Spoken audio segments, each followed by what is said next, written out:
Hi guys, so the Google Pixel 7 is gonna be the successor to the Pixel 6, and we already have some early informations about what we can expect from the Pixel 7 and also its first render courtesy of OnLeaks. But before we get into it, definitely subscribe and hit the bell icon if you haven't to get daily tech updates, and drop a like if you enjoyed the video. Before we get into the render from OnLeaks, the Pixel 7 is gonna have two devices just like its predecessor. So there'll be a base Pixel 7 and a Pixel 7 Pro. And the codename for the two devices is gonna be Cheetah for the Pixel 7 and Panther for the 7 Pro, which is quite different from the naming scheme of the Pixel 6 series, which was Oriole and Raven, and those are birds. Anyway, the Pixel 7 series is gonna be powered by the second generation Google Tensor chipset, and it's gonna incorporate a new Exynos modem for faster connectivity. Now, the issue with this is the current Google Tensor chip is pretty much a fork of the Exynos 2100, and if the second generation Google Tensor chip is also a fork of the Exynos 2200, then Google might be setting itself up for failure,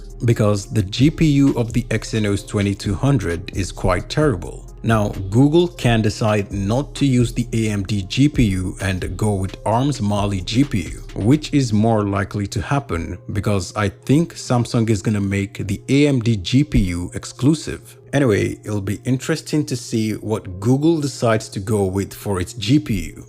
So we have the first render of the Pixel 7 courtesy of OnLeaks, and it shows the back and front of the device. And for the most part, it looks exactly like the Pixel 6 series, with a dual-tone color finish on the back and a visor separating the colors. Now, I think the design of the Pixel 6 series was absolutely amazing, but on the Pixel 7, maybe reduce the size of the visor a little bit so it's not a huge protruding camera bump. But that's just my opinion. There are people out there who actually love the huge camera bump on the Pixel 6 series. The visor is gonna house a similar triple camera setup as the Pixel 6 Pro. So we can expect a main sensor, a telephoto lens, and an ultra-wide angle camera. We can also expect a similar punch hole display on the front, but this time Google will most likely go with the second generation LTPO display that allows for refresh rate as low as 1 Hz. We're gonna get more details about the Pixel 7 series, and I'll be sure to cover it. So definitely subscribe and hit the bell icon if you haven't so you don't miss it. And be sure to drop a like if you enjoyed this video.